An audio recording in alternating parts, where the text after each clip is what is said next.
So mga ka-viewers, meron tayong i-repair isang mini stand pan at yung kanyang brand ay Gabor. Gabor yung pangalan, yung kanyang brand. So problema nito, sabi ng may-ari ay ayaw gumana. So try natin sa outlet kung totoo ba hindi siya gumagana. Yan, nakasalpak na yan mga ka-viewers. So natin sa number 1 ay wala talaga. Yan, nagbabibrate lang mga ka-viewers. Yan o. Yan, nagbabibrate lang siya. Yan, nagbabibrate. Ayan yung ating i-repair. So samahan nyo ako. Nagbabibrate lang siya mga ka-viewers. So kuha tayo ng tester. Ating iti-test yan kung mayroon ba tayong makukuha ang continuity or pinaka-ohms value niya mga ka-viewers. Yan, test natin yan. Bago natin i-open, atin munang i-test para sure tayo dyan. Yan, mayroon naman siyang nakukuha ang 110 ohms. Yan po ay naka number 3 na. So tingnan natin sa naka number 2 pala. Tingnan natin sa number 3, baka yan bumaba pa. Ay, same lang naman ang number 2, number 3. 110, number 1, 142. Hindi pa unstable. Yan, hindi siya stable mga ka-viewers. Kaya 132. Sira para switch din ito. 110, number 2, number 3, 105. So goods naman yung resistance niya. Yun lang talaga ay naghaming, saka baka may problema ito sa bushing. So ganoon natin ito, ganoon lang ganoon, tapos hilain natin. Yan, yung brand niya ay Gabor mini table fan at table fan, stand fan, table fan naman noon. Yan so ang ginagamit pala ng electric pan na to ay yung tinatawag na pole shaded motor. At ang motor na to ay hindi gumagamit ng kapasitor. Gumagana siya kahit walang kapasitor. Yan, so i-open natin to mga viewers. Tignan natin kung meron tayong magagawa nito. Okay. Yan. Dito.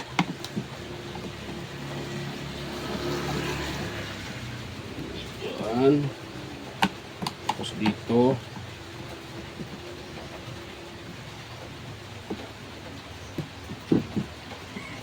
Yan. Yan, tuklap na yung pinakamotor. Kaya iba itong ano niya eh. So ito pala yung Yan mga kaberso. Maingay siya. So tara natin lagyan ng langis. Baka ito natuyuan lang. Pag ito ay nagana, jackpot tayo dito. Wait lang. Hindi mo na tanggalin pala sa cover. Pero hindi tayo mahirapan dito. Itong apat na surabing daming screw ng na to. Yan, tagay natin dyan mga ka-viewers.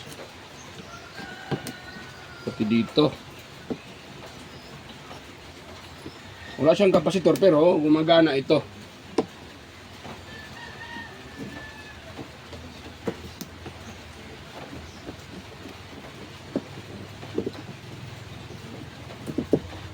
Yung tinatawag na pole shaded motor. So ito yung niya, naka-indicate dito. Ayan SP6120-130. Yan yung kanyang model. Tapos 220 to 240 volts AC, 50-60 Hz, 4 watts. 4 watts lang pala ito mga ka-viewers Mababa yung palang watts nito. Class B. Yan. So 4 watts lang siya Mababa lang. Mababa yung watts niya. Siya bagay, maliit lang naman yung motor. Siyempre mababa lang din yung watts. So gawin natin siya. Yan So ito na yung motor na tinatawag na pole shaded motor. Yan Yan yung tinatawag na pole shaded motor, walang kapasitor. At itong windings nito ay isang isang turns lang, ganun lang isang ikutan lang. Yan. Ganyan yung kanyang ano design. So ito parang ito ata yung ano niya, sana yun ha. Nasa ilalim. May ano ito eh, yung ano nito, yung fuse niya or thermal fuse na sa ilalim. So, tinating lagyan ng ano mga ka-viewers. Tinating lagyan ng langis, baka sakaling nag-stack up lang. Kaya yung umikot or na ano, tawag diyan. Baka na ubusan lang langis.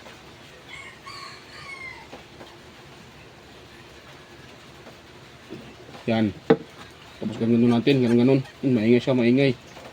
Maingay siya dahil yun nga nag-stack up ito eh. Naubusan ng langis. Medyo maganit siya eh. Kuti yan. Malambot na. Yan oh, malambot na mga ka-viewers. Nung nalagyan ko ng langis. So langis lang pala kulang ata nito eh. Pati dito, lagyan din natin ng langis.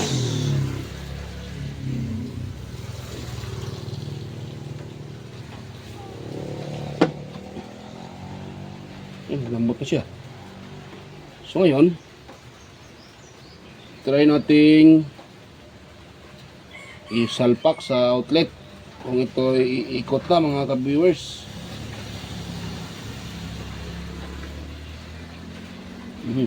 Yan. Tapos hanggang natin. Ayan. Natin isalpak dito. Ito. Para hindi kagalaw.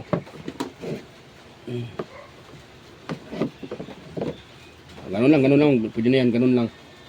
Mahatak tong motor niya. Yan, lagyan natin ang sapin. Baka mahatak yung motor. Mahatak yung wire, wala na. Yan. So ngayon, try nating isalpak. Ito, yung kanyang pinaka hélice or palapala. Yun.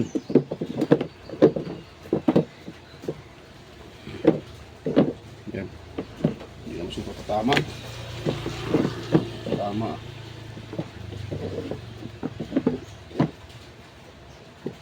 Yan. So, tinating salpak sa outlet.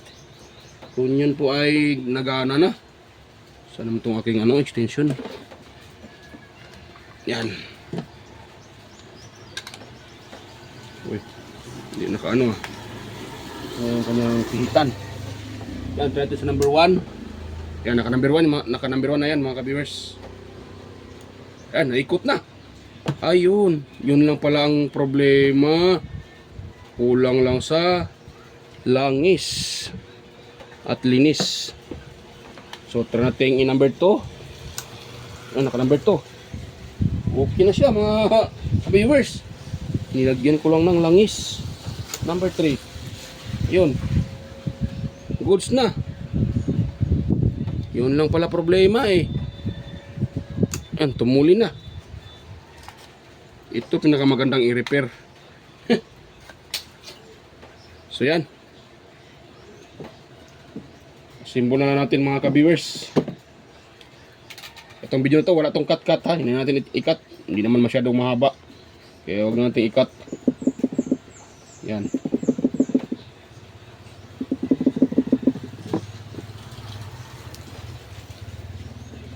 Yun. So, parang kulang patang oil ito sa kabit dito. Lagyan pa natin.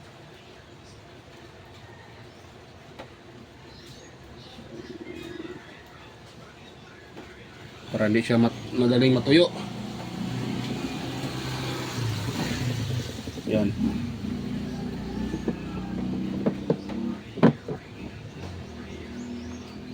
Pati dito mga ka-viewers, lagyan din natin.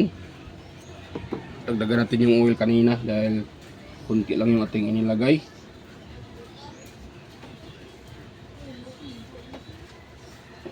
Yun. So oil lang pala ang kulang niya. At tumino na. Yan. Yan. So yan ang for example sa electric pan na natuyuan ng langis or oil. Ganun talaga, hindi naikot ng maigi dahil nga ay hindi na siya malandog. Hindi na nakaikot siya ng maigi, kaya hirap makaikot. Hard spinning. Kumbaga, yun nangyari sa kanya.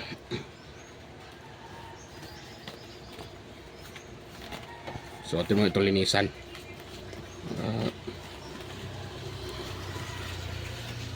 Kahit niya natin yung linis talaga nalagyan ng tubig. So, kuha lang yung matanggal lang yung ano, yung tawag dyan, yung dumi na, yung alikabok na ano, hindi na dumikit.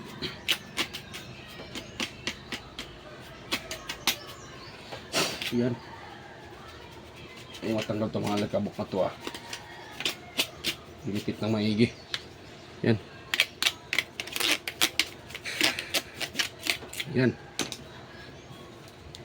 Ito itong ano, trapo. Tapos, sa all din natin mga ka-viewers.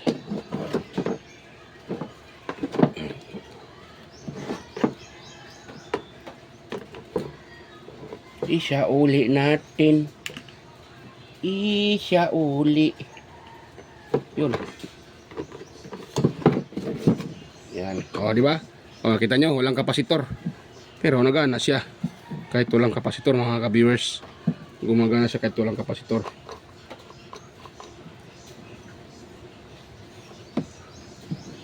Yan.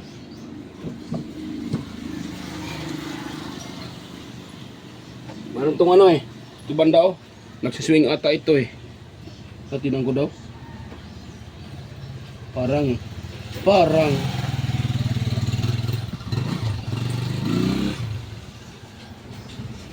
yun nga, mayroon siyang maliit na motor dito. Maliit na motor para sa swing niya. Parang sira din ata yung ano, motor na maliit para sa swing. Or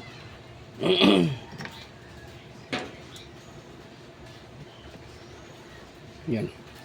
So yan. Yun ang magandang repair mga ka-idols, di ba? Napagana natin siya kahit uy lang. Hindi naman lahat ng sira ay medyo mahirap. Meron naman ay simple. Tulad nito, uy lang yung katapat, nagana na.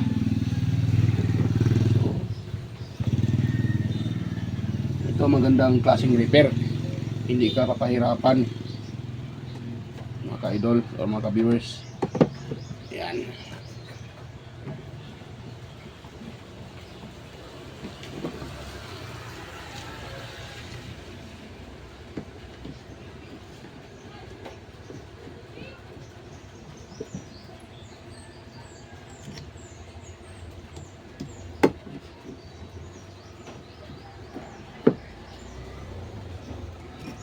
Yan.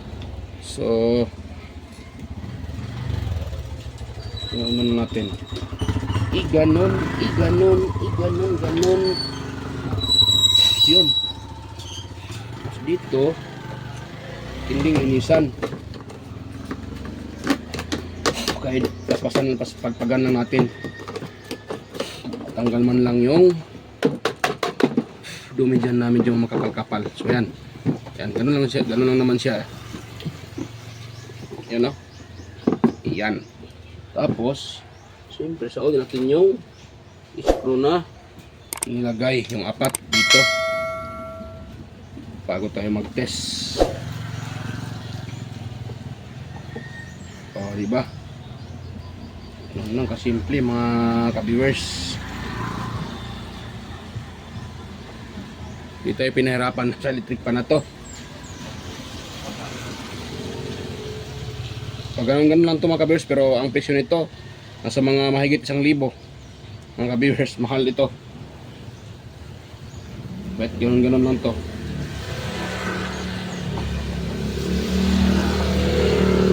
Yan. Tapos ito, tinilinisan ito kanyang LEC. Yun.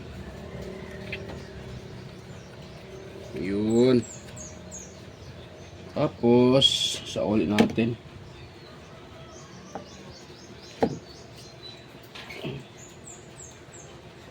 Yun lang pala yung problema niya eh. Naubusan lang ng langis. Kaya napaka-importante talaga o napakahalaga sa electric pan ang langis, mga ka-viewers. Kaya kayo, kailangan nyo maglagay ng langis sa inyong electric pan para hindi masira kagad. Ayan, so testing natin mga ka-viewers. Ngayon po ay naikot na ng maayos. Ayan o. Ay, hindi pa pala. 1. Ayan o, mikot na siya mga ka-viewers. Ayan. Ikot na. Ayan o. Diba? So, try natin sa number 2. Ayan o, number 2. Okay na siya mga ka-viewers, diba? Gabor. Number 3. Ayan o. O, diba? So, malakas-lakas din siya pang ano, pang ano lang siya, pang opisina. Ayan o. Diba? So, yan. Nandito lang mga ka-viewers at ito ay okay na. So, maraming salamat sa mga nanonood at sumusuporta sa aking channel. Shout out sa inyong lahat, mga idol, mga sir. Lahat ng sumusuporta sa aking munting channel. So, mega love shout out sa inyong lahat. Mga bagong subscribers at saka dati po ko pang subscribers. And shout out sa inyong lahat. Salamat sa suporta. At sa mga bago pa lang sa aking channel, huwag kalimutang mag-like, share, and pakisubscribe na rin mga ka-viewers. Ayan. Salamat po sa panonood at to God to be the glory po at bye-bye. Kita-kita tayo ulit sa aking next na mga upload. So yan, bye-bye mga ka-viewers.